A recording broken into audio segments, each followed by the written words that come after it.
This Pennywise Recaps. And today we're reviewing the drama A Dangerous Method. Get ready for incredible plot twists. At the beginning of the movie, we meet a woman named Sabina. She is mentally unstable, easily angered and upset. As a result, in 1904, she was sent to a famous psychiatric hospital in Zurich, Switzerland. Later, it turned out that Sabina was diagnosed with a typical case of hysteria and was about to begin treatment under the supervision of a doctor. She was being cared for by a Swiss doctor named Carl Jung. During their first conversation, Dr. Carl is standing next to Sabina and notices that she has difficulty answering questions. She begins to stutter frequently. The next morning, Carl takes Sabina for a walk in the woods. During this walk, he discovers that she has an uncanny ability to predict people's words before they say them. When Sabina is asked about this, she claims that she has an inner angel who communicates with her in German and helps her predict events. Hearing this, Dr. Carl suggests that the girl's talent could be useful for a career in medicine. During the conversation, Sabina throws her coat on the ground, and Dr. Carl asks her to pick it up. He picks up the coat with his cane.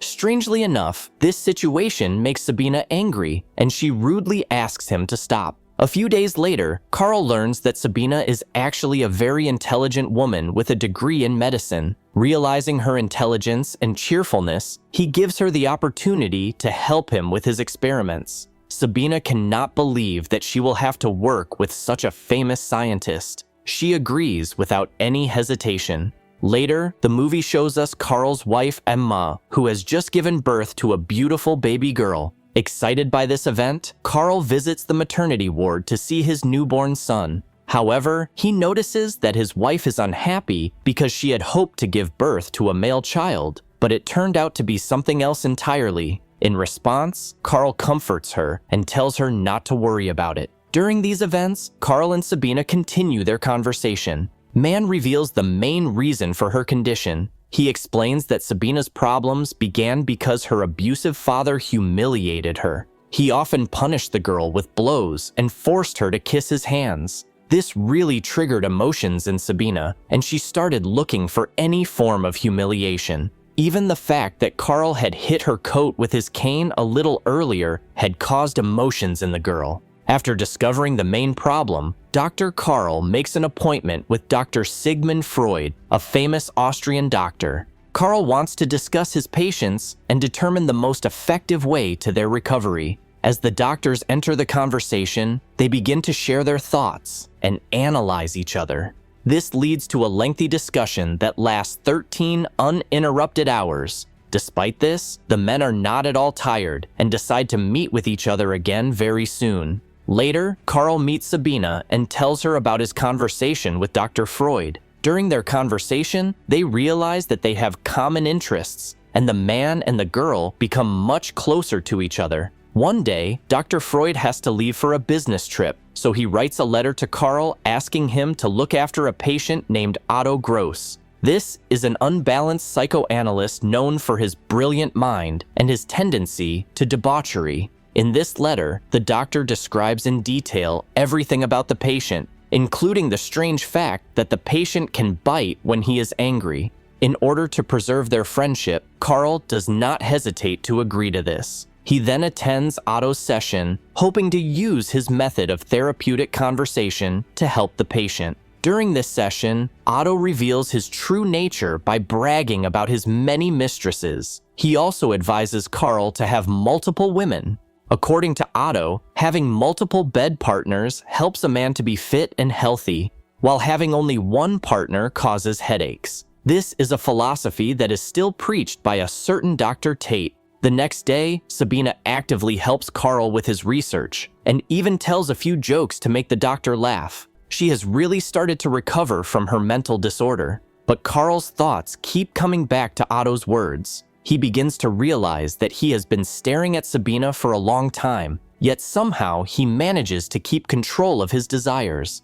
That evening, Carl has another psychotherapy session with Otto. Otto asks if Carl has ever had a love affair with any of his patients. Carl answers in the negative and asks the same question. Otto responds by telling him that he is manipulating his patients by making them think that their desire not to have a loving relationship with him is a disease. He applies this technique to all the women he meets, and it works almost every time. Otto boasts that he has actually had love affairs with more than 100 women. The next morning, Carl meets Sabina in the park, and they start talking about adult topics. Sabina says that she has no experience in this. This leads her to believe that this could be one of the contributing factors to her feelings of depression and anxiety. Therefore, she would like to have a love experience. The doctor thinks about her words, but hesitates. Sabina takes the initiative and unexpectedly kisses him. She then invites Carl to her home that evening so they can play adult games.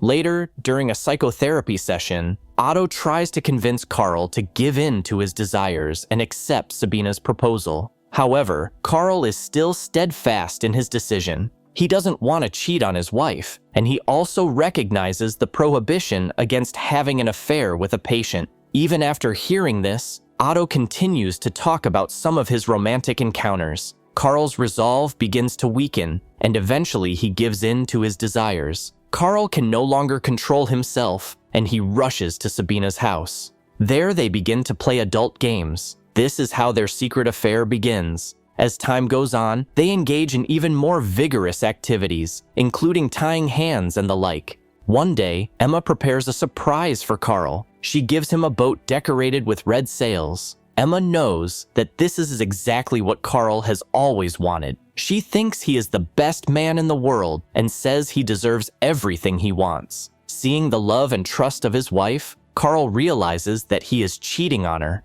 As a result, he visits Sabina at her home and confesses that they should end their affair immediately. However, she persuades him to continue their relationship, urging him to punish her in the same way her father did. A few days later, Dr. Freud returns from a business trip and meets with Carl. They talk again about their theories of psychoanalysis. However, they often begin to quarrel, and this leads to tension in their friendship. As the situation begins to escalate, Freud spreads rumors that Carl goes to the home of one of his patients and has affairs with her. However, Carl strongly denies this accusation, claiming that he is simply attentive to the woman. After the meeting ends, Carl realizes that he can no longer hide his relationship with the patient, so he decides to end his secret relationship with Sabina, leaving her disappointed. A few days later, a furious Sabina bursts into Carl's office and accuses him of telling her mother about their affair. She calls him a traitor and an idiot. However, in response, Carl tells her that her mother already knew about their relationship. Someone sent her an anonymous letter which she received.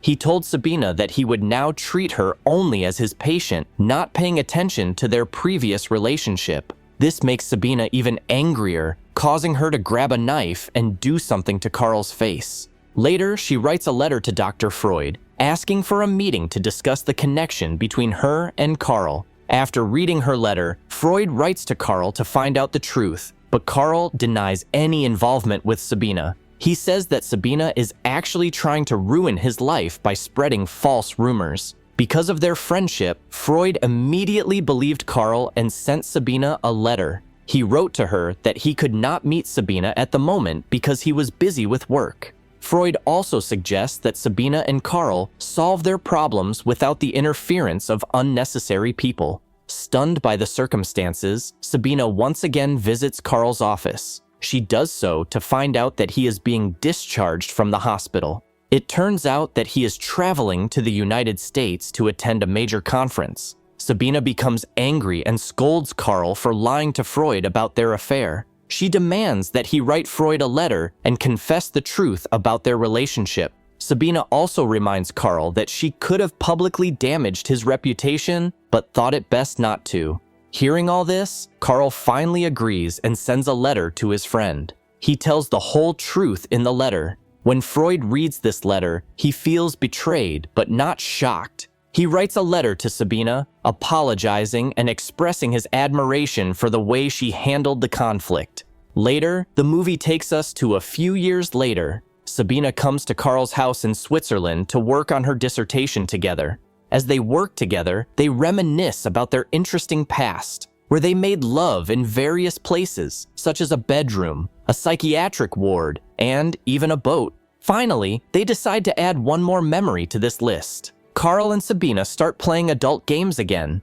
Afterwards, Sabina tells him that she has decided to leave Zurich after graduation, and she wants to move to Vienna. This makes Carl very worried, and he asks her not to go, but Sabina does not change her mind. 2 more years pass, and Sabina is now a qualified psychiatrist. She finds herself in Vienna. There, she met Freud. During their discussion about psychoanalysis, Sabina says that she is on Freud's side, but she also talks about the importance of the work between Freud and Carl for the further development of psychoanalysis. Freud seems to have no interest in reconciling with Carl. They are so far apart that they don't even want to see each other's faces. A year later, Sabina visits Emma at her residence. Sabina is now married to a Russian doctor and is expecting a child. When they start talking, Emma tells her that Carl's mental state is deteriorating. He has been acting strange since he had a fight with Freud. As a result, she asks Sabina to talk to him.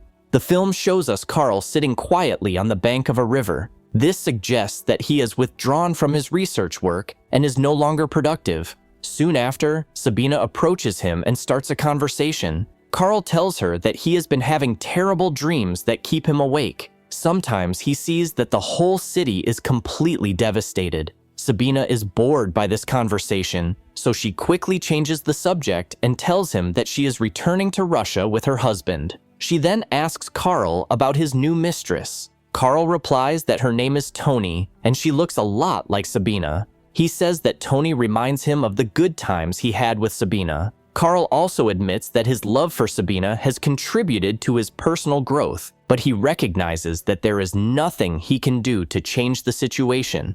After this conversation, Sabina gets into her car and leaves town. Meanwhile, Carl is still thinking about his past.